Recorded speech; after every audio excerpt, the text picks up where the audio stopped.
একদিকে ভোটভঙ্গে শাসক বিরোধী তরজা তুঙ্গে এবং তারই মাঝে এবারে মমতা বন্দ্যোপাধ্যায়কে মুখ্যমন্ত্রীকে সরাসরি চ্যালেঞ্জ রাজ্যের বিরোধী দলনেতা শুভেন্দু অধিকারীর, এবং তিনি বলছেন নন্দীগ্রামে তিনি হারিয়েছেন, এবারে ভবানীপুরে হারাবেন, এমনটাই সরাসরি চ্যালেঞ্জ শুভেন্দু অধিকারীর। কি বললেন দেখুন। মমতাকে নন্দীগ্রামে হারিয়েছি, এবার ভবানীপুরে হারাবো। মমতাকে নন্দীগ্রামে হারিয়েছি, এবার ভবানীপুরে হারাবো। মমতাকে নন্দীগ্রামে হারিয়েছি, এবার ভবানীপুরে হারাবো। মমতাকে নন্দীগ্রামে হারিয়েছি, এবার ভবানীপুরে হারাবো।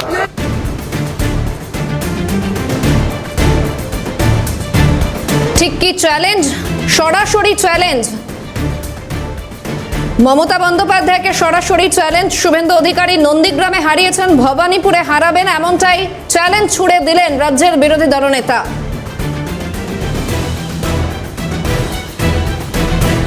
তৃণমূলের রাজ্য সহ সভাপতি জয়প্রকাশ মজুমদার এই মুহূর্তে টেলিফোন লাইনে রয়েছেন। জয়প্রকাশ দা, তিনি বলছেন, শুভেন্দু অধিকারী বলছেন মমতা বন্দ্যোপাধ্যায়কে নন্দীগ্রামে হারিয়েছেন, এবার ভবানীপুরেও হারাবেন, আপনার প্রতিক্রিয়া?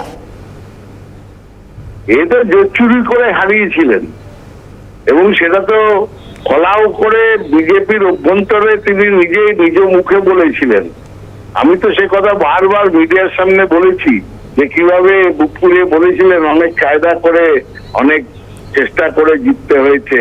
প্রথম কাউন্টিং এ তো আমি হেরে গিয়েছিলাম, তারপরে ভেতরে ভেতরে কায়দা করে ইলেকশন কমিশনের কিছু অফিসিয়ালের সহযোগিতায়, অবজারভারের সহযোগিতায়, লোডশেডিং এর সহযোগিতায় জিতেছি। তো এই জোর চুরিটা কি উনি আশা করছেন আবার ভবানীপুরেও করতে পারবেন আরো বড় আকারে? কি বলতে চাইছেন বুঝতে পারলাম না। প্রথম জয় যেটা, সেটা তো হচ্ছে জোর চুরির জয়, তাই জন্য তিনি বলছেন আবার জোর চুরি করতে পারবো। অমিত শাহ বলে দিয়েছেন তোমাকে সুযোগ করে দেবো। কি আর ভবানীপুরে কি হবে না হবে উনি নিজের সিটটা আগে ঠিক করুন না।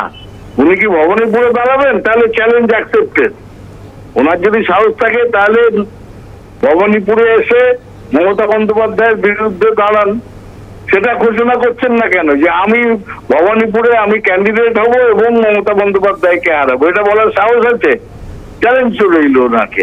এইসব আজে বাজে হাওয়া গরম করা কথা মাঠে ময়দানে বলতে ট্যাক্স লাগে না। আর উনিও ওই রকম ভাবে বলে যান যে কথা যেটা 1 ঘন্টার মধ্যে ঠোঙা হয়ে যায়, বাসি হয়ে যায়। এত কথা বলেন না, মানুষ আর ওনার কথায় ভরসাও করেন না, আর ওনার কথায় ভোটও হয় না। এবার আগে দিলীপ বাবুকে সামলান না, দিলীপ ঘোষকে, তারপরে তো দেখা যাবে অন্য কার সঙ্গে কি লড়বেন, কি করবেন। ধন্যবাদ আপনাকে। তৃণমূলের রাজ্য সহ সভাপতি জয়প্রকাশ মজুমদার ছিলেন টেলিফোন লাইনে।